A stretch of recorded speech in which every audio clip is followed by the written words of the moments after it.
Hi, everyone. Welcome to our geography webinar this afternoon. We're going to be talking about using maps today. I want to talk about maps because I don't know if this is a strange thing to love or not, but I love maps. I've always loved them since I was young. I love looking at maps. I love finding small things like towns that I didn't know existed. I like tracing rivers, seeing where the rivers begin and where they go, mountain ranges. I think they're really cool. And they're really useful too. Maps can help you out a lot. So I wanted to talk to you guys today about how to use them. If you already know how to use maps, you might learn something new. If you don't know how to use a map, we're going to find out today. So thanks for being here. As always, if you have a question or want to say something, you can use the Q&A box down there at the bottom of your screen. I already see that Aubrey is here and saying hello. Hi, Aubrey. And hi, Milo. Who else do we have here today? I see that AG is here. Anne, April, Aubrey, Kanan, Haley, Milo, Oliver, Sarah, and there's more people coming in. So hi guys, glad that you're here. Okay, so let's start talking about maps. Here we go.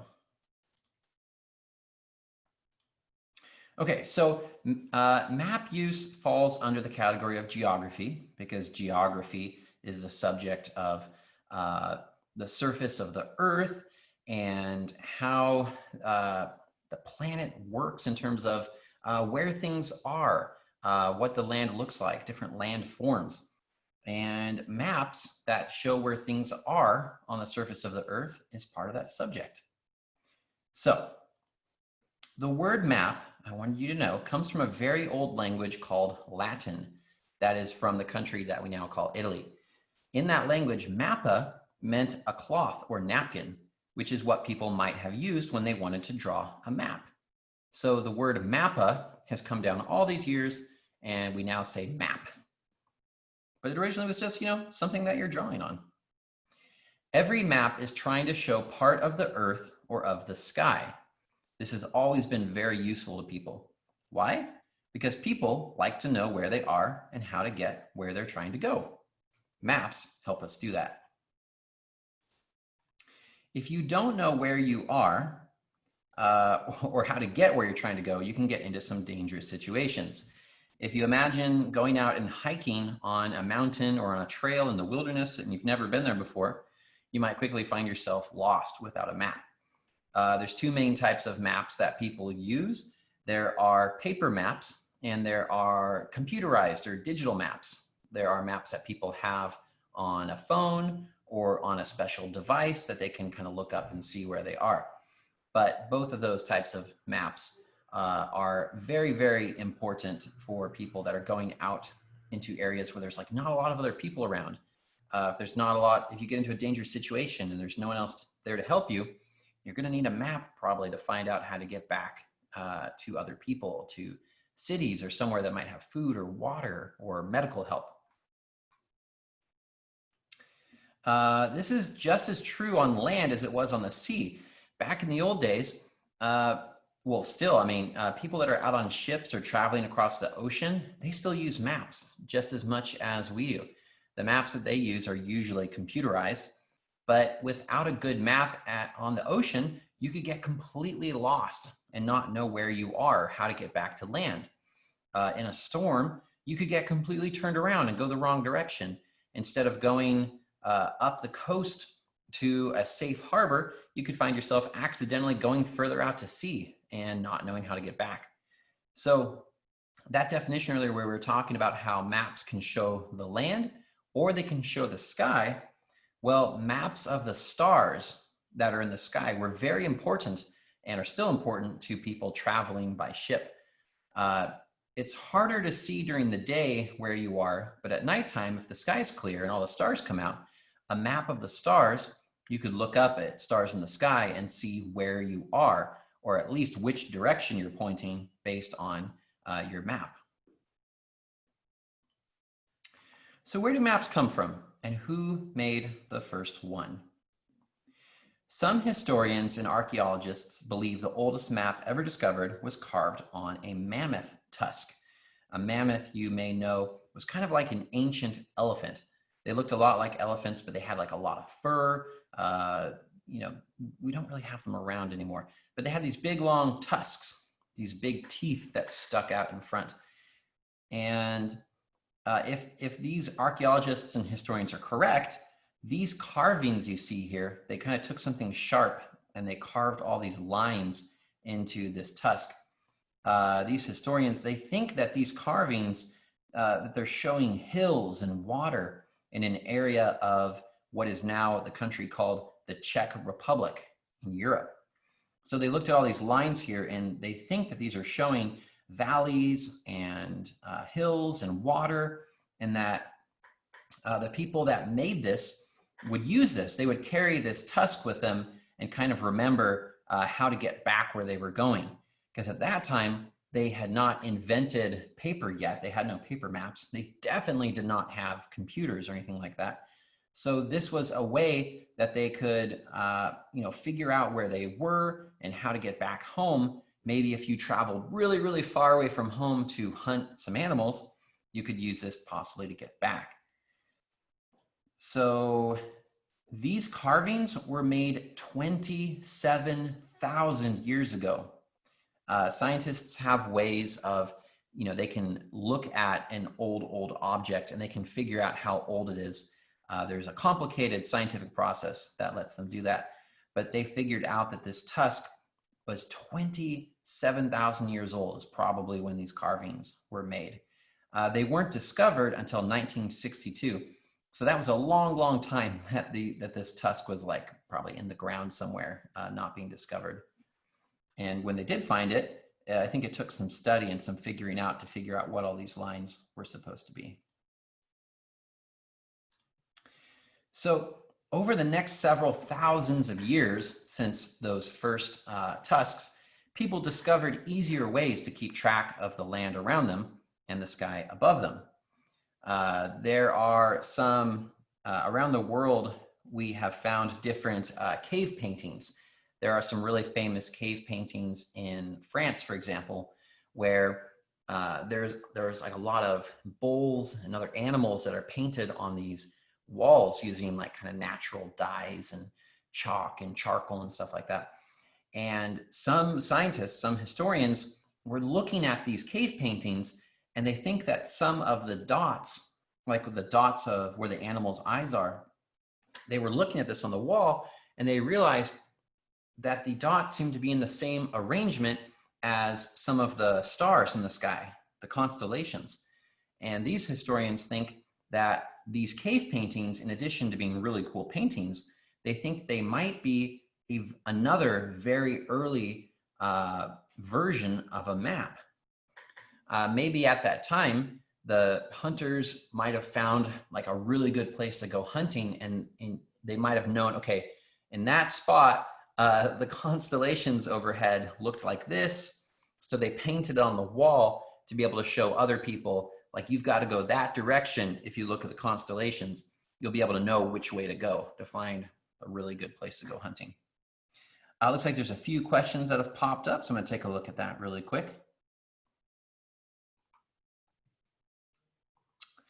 A couple people are saying they were seeing a black screen during the screen share. Sorry about that. I'll try to make sure that you can all see it. Just let me know if the next time I do the screen share, if you can't see anything, please do let me know in the Q&A box. Yeah, so again, for anybody that just came in a little bit ago, we're talking about maps today, how to use maps, why maps are useful. So yeah, we were just talking a little bit about the history of maps. Scientists and archaeologists have found some very old like carvings in a tusk from a mammoth, which is like an ancient elephant. And they think that these carvings are like the earliest map we've ever found. They think that people that lived 27,000 years ago were trying to create a map by scratching, by carving into this tusk. And they've also found cave paintings that they think might have been maps as well. So yeah, please do let me know this time. I'm going to do the screen share again to show the presentation. If you guys can't see this, please do let me know. And then we'll try to fix that. Okay, So once paper was invented, people quickly realized that it would be more useful to draw maps on paper than to carve maps into hard objects like tusks or stones.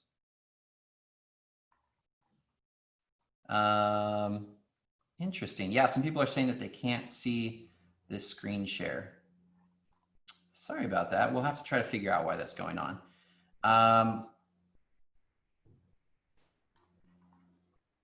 Some people are saying they can see it. Some people are saying they can't. That's unfortunate. Yeah, I'll have to figure that out. Okay, now a lot of people are saying they can see it. So I'm gonna keep on going. If you can't see it, I'll try to just make sure that I describe what we're talking about so that hopefully everyone can see it. If you can't see it right now, maybe try changing kind of like the size of your window. Try going full screen or not full screen.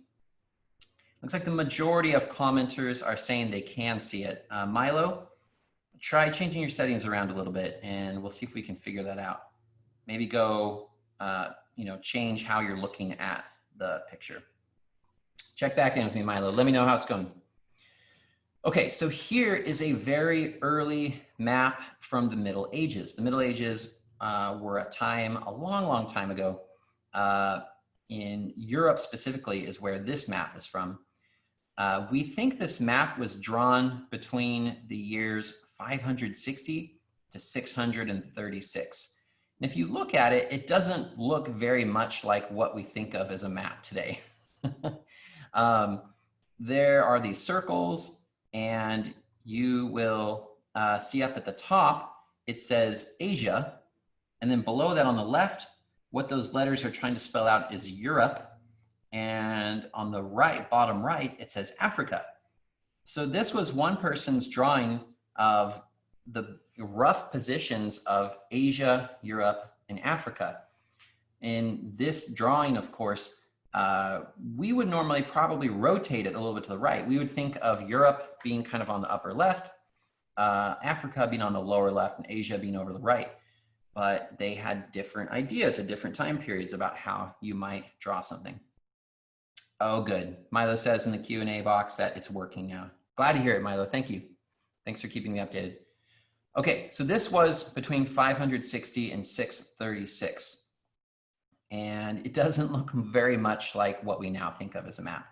But if we go a little bit forward in history, this map was drawn probably between the years 730 and 800. You can see now, this looks a little bit more like what we think of as a map. The blue parts are water, like rivers, or maybe on the outside here, you see kind of like little drawings of fish, of probably some boats. This is kind of the idea here is the outside is kind of like the ocean going all the way around the land. You'll notice that the way that the words are written, if you kind of tilt your head to the side, you'll be able to read better. It says Asia Major. You can make out the words Africa. You can make out the words Libya. Yeah, but the way that this map is oriented, the way that things are pointing the map is, again, not the way we might usually think of it. Okay, so this map is really interesting. This map was drawn in the year 1154. And I want you guys really quickly look over this map, and I want you to see if you can figure out what part of the Earth it's showing. Look over this map and see if you can recognize this. Where is this on the planet? I'm guessing a lot of you have actually seen this part of the planet before, but it might be a little bit tricky to figure out where this is. So I'm going to give you a minute in the Q&A box. I want you to jump in and tell me if you can figure out where this is.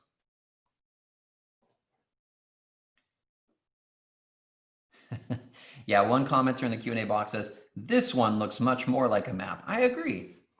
As time went on, people figured out how to more and more accurately represent what they were seeing in real life on something like a piece of paper.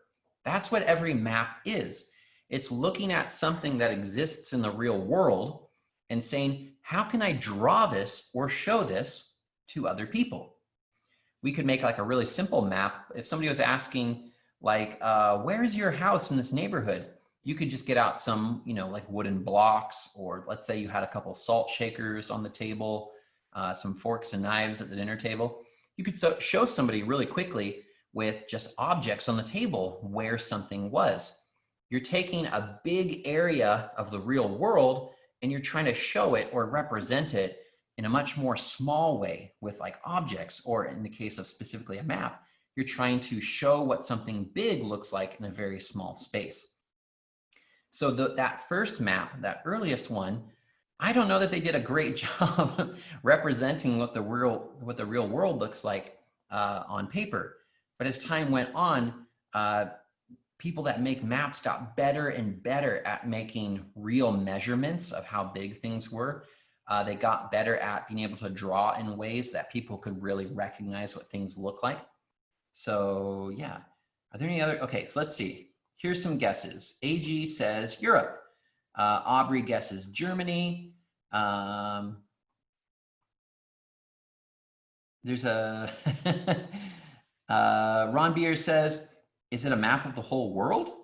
Yeah, there's some other guesses here. There's one guess, I'm not sure how to pronounce this.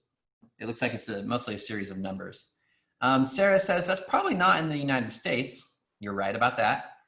Yeah, here, I'm gonna give you guys a hint. Let's move to the next slide here. So it's pretty tricky. I want you to imagine, what if you looked at this same map, but upside down? Can you picture this map flipped upside down? Does anybody have any guesses once they picture it that way? Well, I'll help you out. I'm gonna flip it upside down myself. So here's that same map, but now it's been flipped so that the bottom of the map is now at the top of the map is now at the bottom. We just kind of rotated this 180 degrees. We just kind of turned it all the way around. So now it's like you're on the other side of the table looking at it. Does anybody recognize it now? Aubrey says Europe. Sarah says Russia. AG says still Europe. Well, I'm going to show it next to another map now. This is that same part of the world on a more modern map. At the far left of this map, that chunk in the middle is Spain. The whole bottom part there is Africa. You can see in the middle of the map on the bottom is what we now call, this area is called Saudi Arabia. Up at the top left of the map, those islands you see up there, that's England and Ireland. In the roughly middle area of the map on the left, you can kind of make out the shape of Italy, the boot. It looks a little bit funny there. If you look over on the right map, you recognize that, oh, there's Italy the way we normally recognize it. But this map on the left was made in the year 1154. That's more than 850 years ago. They didn't have any satellites. They didn't have any airplanes. But this is actually a pretty good map of Europe, Asia, and the northern part of Africa. I think it's an excellent map of the world for being made 850 years ago. You can even see in the middle here, they have two big patches of blue. That's the Black Sea and the Caspian Sea. So yeah, this was kind of a map of the known world. People that lived in Europe or the Middle East or Asia or Northern Africa, this is all the world that they knew about. And frankly, I think they did a really great job of, seeing what the world looked like in this map. So yeah, a lot of you guys were right. Those of you that guessed Europe or Germany or Russia or Spain or Asia, yeah, this is actually a giant map. This is a lot of what we now call the Eastern Hemisphere. What I wanted you to realize by looking at this is, when we think of a map, we think of something more like this map over on the right. We usually think of north being up on the map and south being down. But if we go back a few slides, when this map was created, the person who made it didn't think that way. In this map, south is actually at the top of the map and north is at the bottom of the map. There isn't really a right or a wrong way to draw a map. This map is actually still an excellent map for when it was drawn. And it's actually a pretty good representation of what the world looks like. So why not have South be up on a map? That's just not we don't do that. We don't do it that way anymore. But what I think it illustrates, I think it gives an important lesson. We have to understand how maps work if we want to use them effectively. It's worth spending time learning to use maps well. So if we don't really know which direction is which on a map, if you then take that map out into the world, you're going to have a lot of trouble using it effectively and not getting lost. So what I want to show you guys now, the most popular maps that are being used today are the maps on our phones. There still are paper maps, of course, and people still use them. And a few different companies provide these maps, but Google Maps are used by way more people than anything else in the world today. So in talking about maps today and teaching you to use some maps, I thought we should start with the ones that are used by more people than anything else. So I looked up some graphs. There was some information on how many people use each type of map, and Google Maps was way out in front of everything else. And I think the reason for that is that now that we have cell phones that have lots of tools on our cell phones, if somebody has a choice between using a digital map on their phone that they can move around and they can do stuff with it, or getting out like a paper map, a digital map on your phone is way more useful. It's way faster, and people are going to go to that first. There are some definite reasons that we could still use paper maps. One of them is that a paper map won't run out of battery. If you drop your phone and it breaks and doesn't work anymore, now you don't have a map. So somebody that's going to be in like possibly a more dangerous situation, like if you were going to go camping or hiking out into the wilderness, it's great to bring your phone with you, and you should. It's great to bring like an electronic map with you of some sort, but it's also a good idea to have a paper map with you of the area that you're going into and to know how to use it. You can always have that there's a backup plan. Even if you drop your phone in a river or you're out for longer than you expected and your phone runs out of battery, having a paper map that you know how to use correctly could save your life someday if you like the outdoors. So paper maps, I think we're going to talk about that on a different day. But today, I just want to start off going over Google Maps. And some of you may have used Google Maps before, but there's a lot of really cool features that not everybody knows about. So I wanted to go over a lot of those today and give you lots of information so that you can be like power users of Google Maps. You might even be able to go show your parents a few things that they don't know about Google Maps. So real quick, let's see if there's any other questions in the Q&A. Yeah, AG says that Waze, W-A-Z-E, Waze is another type of like computer map. And yeah, people normally use Waze for like traffic, traveling. If you're trying to get from one place to another in your car, Waze is a type of map that can help you get there. And I believe that they were bought by Google Maps. So I think Waze started out as its own company, but I think now it's kind of part of Google. So Google and Waze can kind of like share information, and they can kind of both make their maps better by sharing that technology. All right, what I'm going to do now is I'm going to share my screen again, but this time I'm going to go to Google Maps. When you want to open up Google Maps, you can go to google.com/maps, or you can type in maps.google.com, or just search for the term Google Maps, or just maps. Any of those things, if you search for them, you will probably find Google Maps. So when you first open it up, Google usually, they kind of know, this is on a computer, by the way. You can also open up Google Maps on a phone, of course, and it'll look a little bit different, but I'm going to show you Google Maps on my computer because I think it'll be easier for you to see.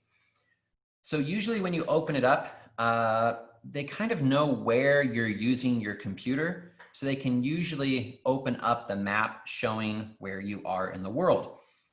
We are broadcasting from Delphian School. So when I open up the map, it's centered right here on Delphian School. When you open it up, it'll probably open up where you live or where you're at school or wherever you watch this video from.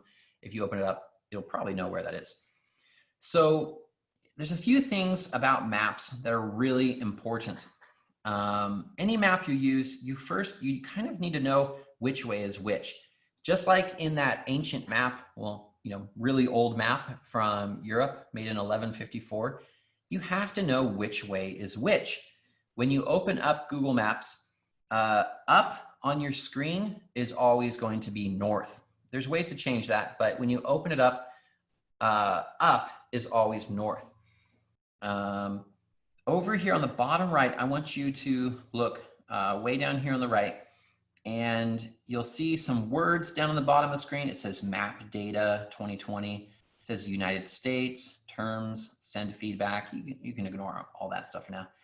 But I do want you to notice it's really small down here, but it says 500 FT, and there's a line next to it.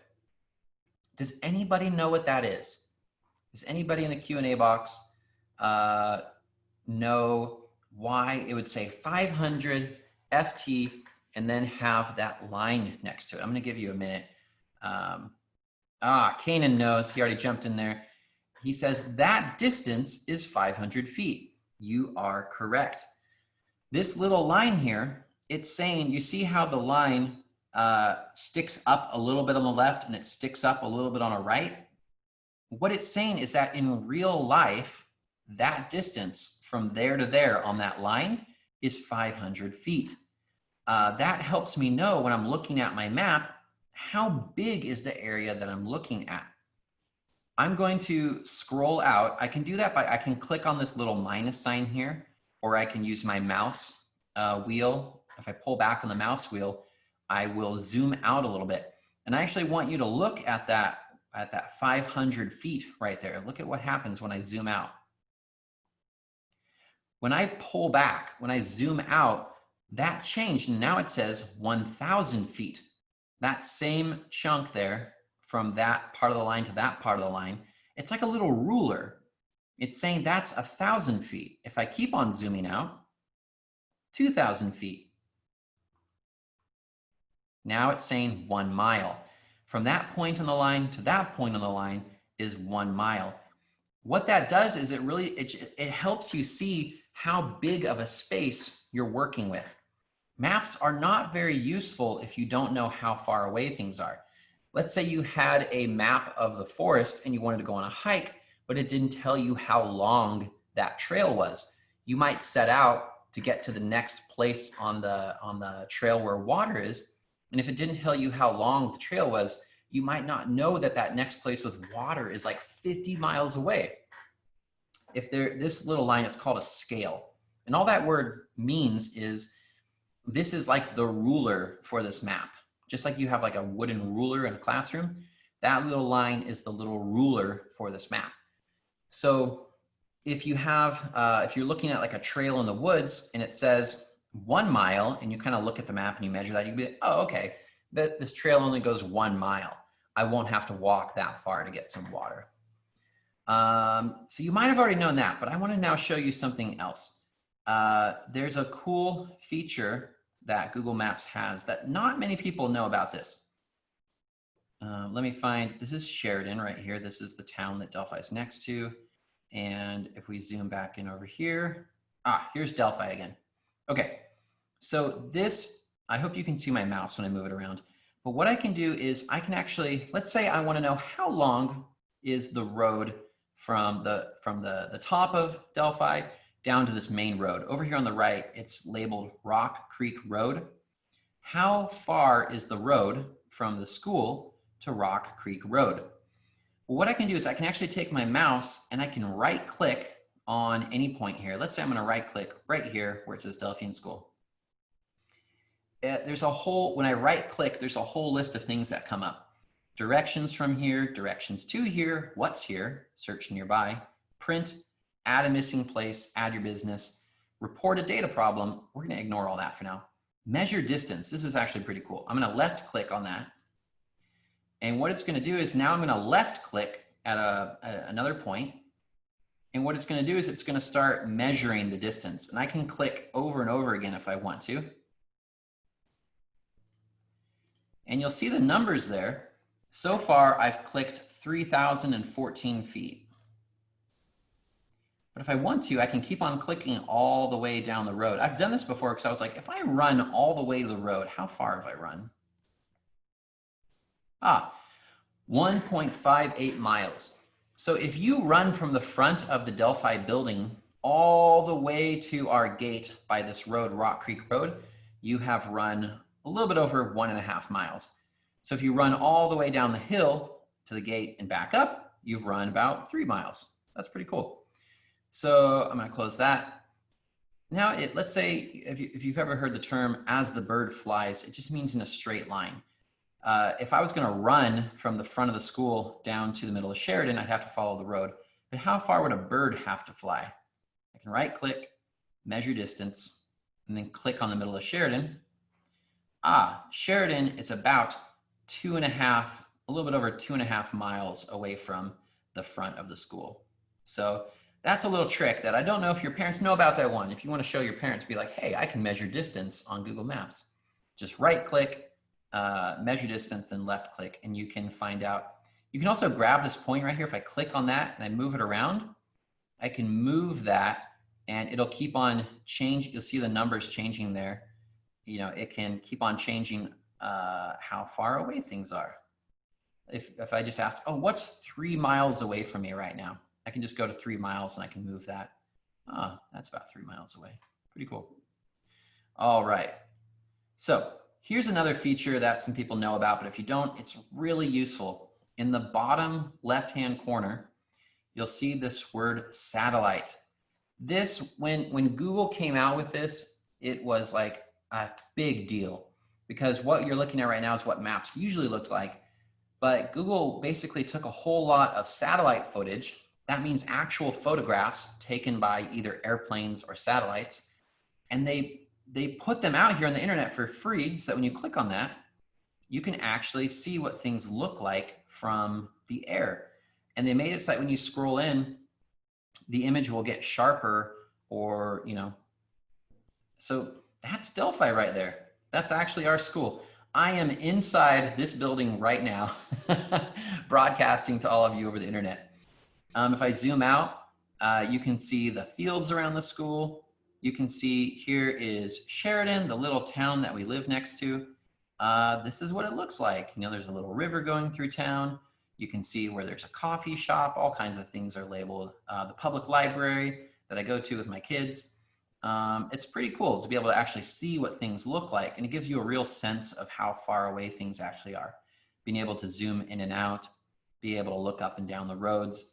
It is really, really cool. And this is kind of a new thing. This hasn't always existed.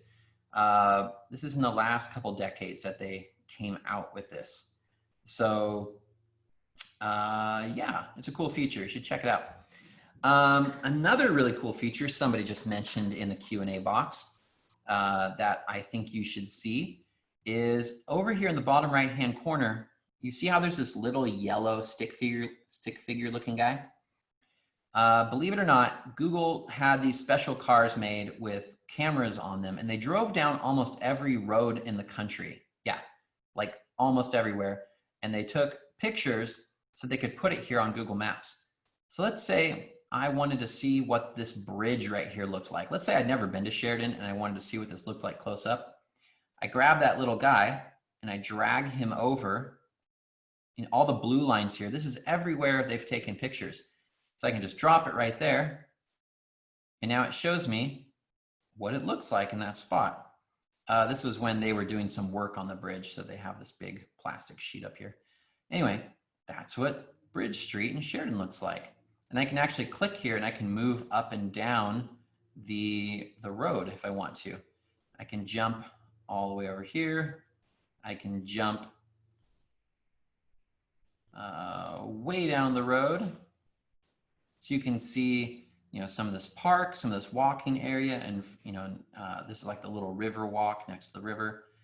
If I go back to this little map over here, I could click way down the road if I wanted to, and it'll jump me way down the road. So that's a fun little feature that you can use to kind of get a sense of what an area looks like. If I go far enough down this road, we should be able to see through a break in the trees. I'll have to find the right spot. But over there on the hill, you should be able to see the school from the highway as if you were driving by. Now it's just like we're driving down the highway. Ah, here's the break in the trees I was looking for. So if you're driving down the road and you look up, there's our school up on the hill. We can zoom in a little bit here. That's Delphi up there on the hill, the Delphian school. That's where we're from. All right, back to the big map. So again, this is the satellite images. You can zoom around. You can look all over the place. Here's another little feature that even if you know about these satellite images, you might not know about this one. Look over here on the right, and you'll see up above the plus and minus. Do you see this little globe right here? If you hover over it, it says Enable Globe View. Go ahead and click on that. And you'll notice a few things. One, a little compass shows up. This little compass here with the red arrow and the white arrow shows you where north and south and everything are. But when you click that, it actually opens up, when you click this little globe, it opens up a new view where if I hold down Control on my keyboard and then I click and move around, it now gives me, I can go into like kind of a three-dimensional view of the world. I can hold down Control and click in other places, and I can rotate the map. So now you can see that our school is up on a hill. You can kind of see what that hill looks like. It's not 100% perfect, but it gives you a pretty good view that if you looked out the front of our building, you can see the real hills in the distance. We live near the coastal mountain range of Oregon, and you can see what some of those mountains look like over there in the distance. If we zoom way out, you can see, so again, we can zoom in. This is where we are here. But if we zoom out, what's that over there in the distance? That's the ocean. Yeah, we live pretty close to the Oregon coast. So here's the sea over here. This is another really good way to get a good sense of where things are, how far you are away from like the beach or from other places.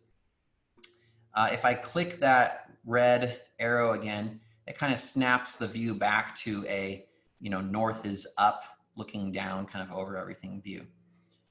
So if you kind of get lost, you're like, wait, where am I again? You can go back to that view anytime. But again, if you wanted to get like a good sense of like, okay, here's Sheridan. How far away is Portland? Portland is like the biggest city in Oregon. If I zoom out, I still have Sheridan down here at the bottom, but I can see cool stuff in the distance. Like I can see mountains way off in the distance. I can see, I think over there, that's Mount Hood. And this in the middle here, that's Portland right there. So the more we zoom in, it'll get sharp again. And then we can see, there's Portland. We could find all kinds of cool stuff like where did the Portland Trail Blazers play? There it is. That's their basketball stadium.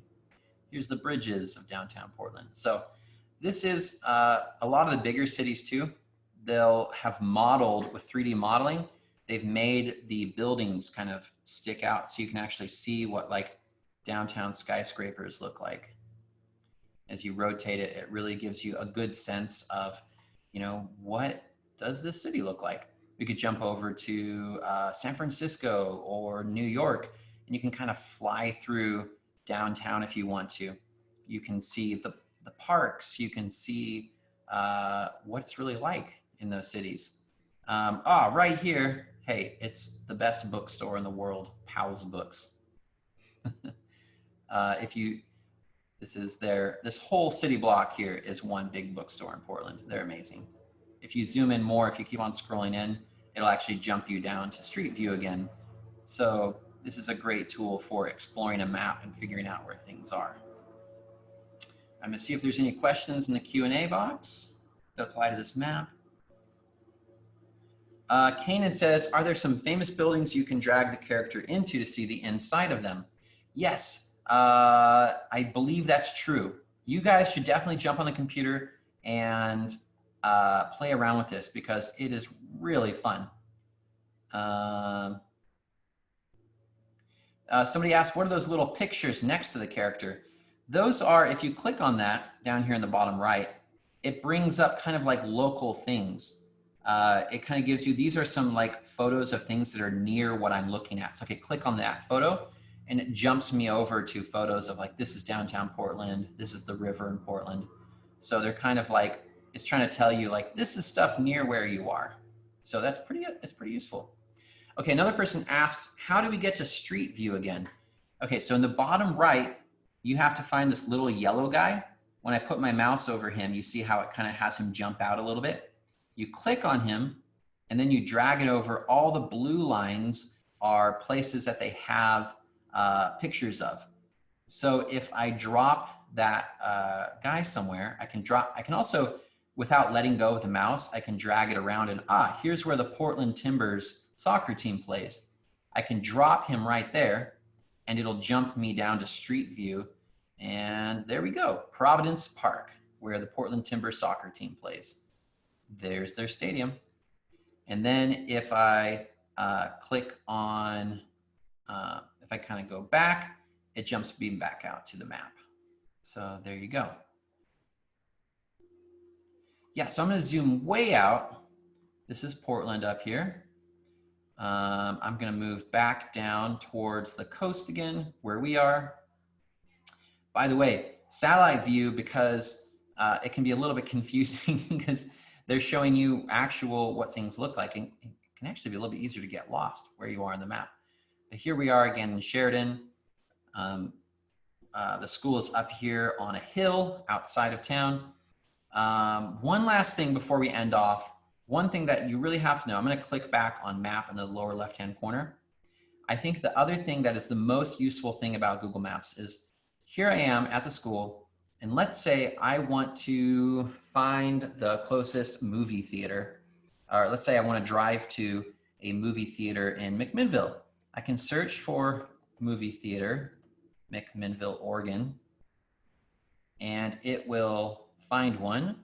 Yeah, the movie theater at 3rd Street Pizza Company. So I can click on that. And then I can click on over here on the left, it says directions. And I can choose up here, Delphian School. And then if I hit search, it'll basically draw me a map of how to get there. It'll tell me that pizza restaurant and movie theater are 28 minutes away. I can click on it. It gives me driving directions of how to get there. If I was in my car with this on a phone, it'll give me directions on how to get there. I'm sure you've all seen your parents do that. But using this, you can map your way to all sorts of things. Let's say I want to find a cool hiking trail. Let's say I can just search for hiking trails near me. And it'll bring up a list here. Let's see.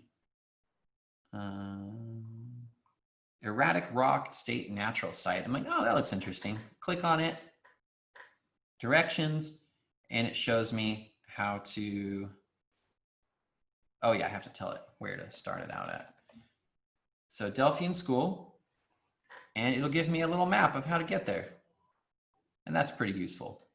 So what I want you guys to do, since we have to end off, is play around with Google Maps. Use the satellite view, use the little globe that you'll see down there. Click on satellite and click on that little globe and have fun. Hold down Control on your keyboard and then click and move things around. Have fun looking at what the world looks like. Spin that map around. See if you can get lost and if you can find your way back to your house again on the map. So maps are really fun. They're really useful. use them, explore them, get good at using them. And I think you will have a lot of fun doing so. So thanks for watching today, everybody. We will see you back tomorrow morning. Dylan is doing his computer programming for video games class. And then later in the day, tomorrow, I believe we have Greek mythology. And then tomorrow afternoon, I think we're doing, oh yeah, art history, flags. That's going to be a lot of fun. So I hope to see you all tomorrow. Yeah, have a good rest of your day. Oh, one last thing before we go. Heron Books has an amazing series of courses on geography. This one right here is called Earth 1, but there's a whole Earth series of geography courses. They start at a really low level. They work their way up. You can learn a lot about maps and the planet just by looking at these courses. So feel free to go to heronbooks.com and check out the Earth series. Heron Books gives us a lot of our awesome curriculum, like textbooks and courses that we use here at the school. So go and check them out. All right, see you guys next time.